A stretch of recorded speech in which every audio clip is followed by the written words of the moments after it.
Darius obviously goes out and gets a 40 ball tonight. Felt like it was an old school 40 ball though, because he was getting into the paint and getting to the line. Can you just kind of describe the way that he was able to bend the defenses tonight? He carried us. I mean, this is the first game all year I felt like one guy carried us. He carried us. We weren't good. But he single-handedly took over this game. I'm gonna just campaign. If he's not an all-star, I don't know what an all-star looks like. And I don't know his clutch numbers. I'm sure they have to be elite. They have to be tops in the league. So he makes big plays for us at the end of the game. Been incredible in the clutch, shooting the ball great, playing good defense. I don't know. I look around the league and I respect the league, but I don't know who's, he's got to be in, that top tier, all-star tier. Phenomenal player. He completely took over the game and carried us.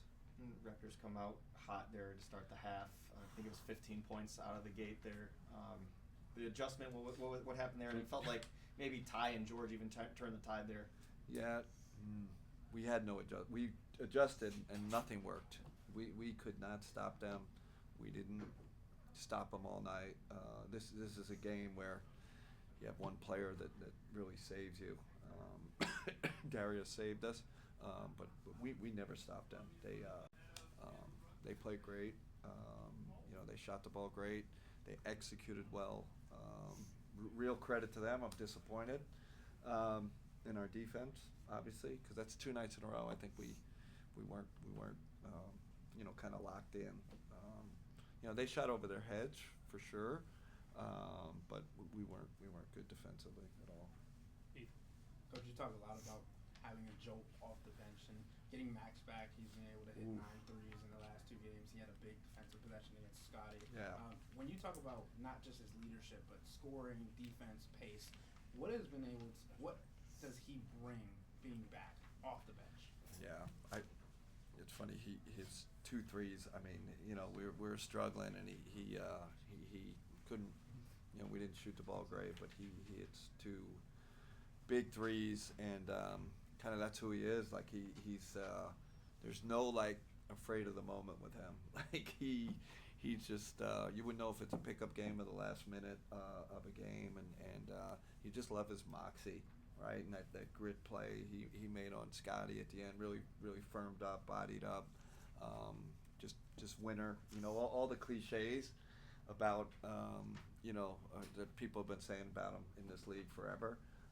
He plays like the guy that's still trying to make the league. I feel like he's in, he's a guy that just is on a 2-way. That's how hard he plays. There's no privilege in his game. It's all toughness and grit, and winning player. You mentioned being disappointed in the defense, but you had 5 players score in double figures on offense. You guys doubled the franchise record for 130 or more games in a season. Does it help having an offense that can shoot as well as you guys have this year? I know. I just don't want to be too reliant on that. And I'm not going to overreact, to these last 2 games, but it's like, it's a little bit. I don't want the guys to think that's the only way we're winning, or that's the way to push this thing to a championship level. You need both sides, and sometimes I do feel like we rely on our offense a little too much, our offensive talent. So we we got to get back to our defending ways. It's not like 2 weeks, but for 2 games for our level of team, I think they must have been over 130 offensive rating tonight. I didn't look at the numbers. That's not good. Daryl. First half, Jarrett, I know you talked about how Darius kind of carried you there, but yeah, Jarrett seemed to keep you afloat there in the first half. Yeah. Really, double right out of the gate there. Just, what about him and Evan inside is working so well? Yeah, I did feel like, I don't know, I wish I could say what period it was, but I thought J.A. had a little lull in his game, but he's been lights out. I mean, I totally agree with you. I felt like his energy and how hard it was, and Pirtle's he's a handful down there, and he's the offensive rebounding. Evan too, I think really bailed us out. But we weren't shooting the ball well tonight, and those two guys. You see our offensive rebounding percentage lately has been going up. It's mostly due to those guys. Evan only had 11 shots, but a fair amount of offensive boards. But I love how J.A. is playing right now. He's another guy. He's playing at an all-star level. When you're leading the league consistently the way you are in the standings, you're getting everyone's best shot. The Toronto comes in here where they're at. Just how do you think, and what are you learning about how your team is handling being the hunted more so than being the hunters? Yeah, I thought tonight was going to be that game. I was already preparing my speech to you guys. Well, we had the stinker. It was going to happen, and we didn't. And I'm going to say it anyway. We didn't handle this one well in terms of maturity and getting over the emotions of last night. But it's totally human. I have to have some empathy, right? That was an emotional night. We spent a lot of energy, but I don't think I did a great job of tuning them back up to be like, man, we got to get this one. We didn't dictate. We waited. They were the aggressor, and we're lucky as heck to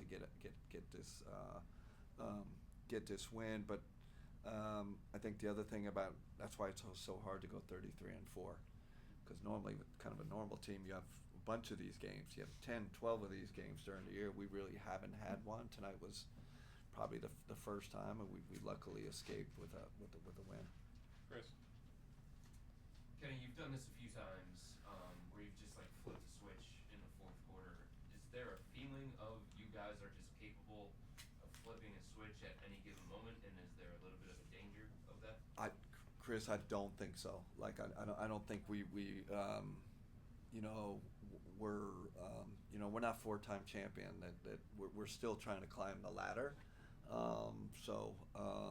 There was I never felt like the guys felt like we're so good we're going to get this one. We're not. I don't think we're at that level yet where we can have that mentality, and that's how it was tonight. We were nervous and scratching and clawing. I didn't feel like we were serene, we're going to get this one. We had to scratch and claw to get it. Do you like Max coming off the bench? Are you committed to that? I'm not committed to it, but I love it. I love it in a sense. He's just such a great spark of energy. But that fifth spot I think is going to be it's going to be matchup based. It's going to be who's in rhythm. Who are we playing? So there's nothing set in stone with that. But he's played great as in that 6-man role. Nate. Kenny, when Jarrett Allen hustled to save the ball and get it to Karis Levert for that defensive rebound, I think a minute left. What did you think of that effort, and does that qualify as ethical basketball? Yeah, I don't know. You're gonna have to ask him. But that's where J.A. is right now. He's like our center of our energy, and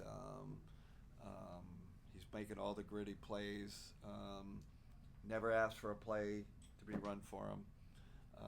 We never run out of timeout plays for him, which I need to start doing, because if he's gonna keep doing that stuff consistently all night and night, we gotta throw him some bones. But Darius feeds him sometimes, but he's making all the winning plays, and I'm glad you guys are recognizing that.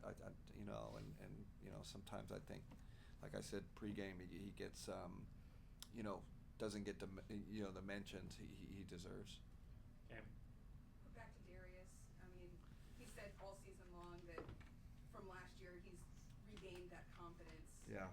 Do you have a sense of pride when he not only can put games together like he has all season, but to have a game where you credit him for kind of saving this team? Yeah, I'm.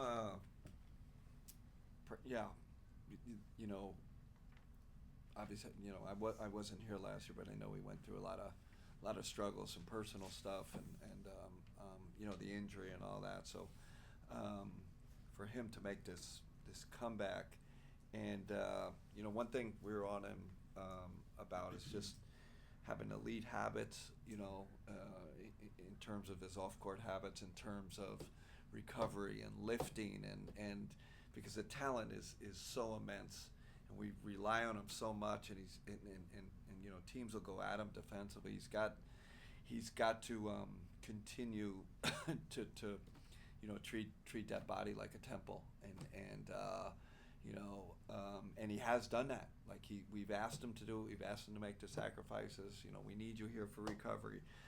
We need you in the weight room longer. You know, I saw that with Steph. Like that was kind of Steph's evolution. You know, great talented player, great shooter, and then as Steph's improved his body, got stronger. You know, I think Steph, that's part of what got him to a championship level. I think Darius is in that same boat. He's got to keep that. Keep improving physically, and you know, the sky's the limit. He's going to keep going this way and produce big time in the playoffs. Joe G.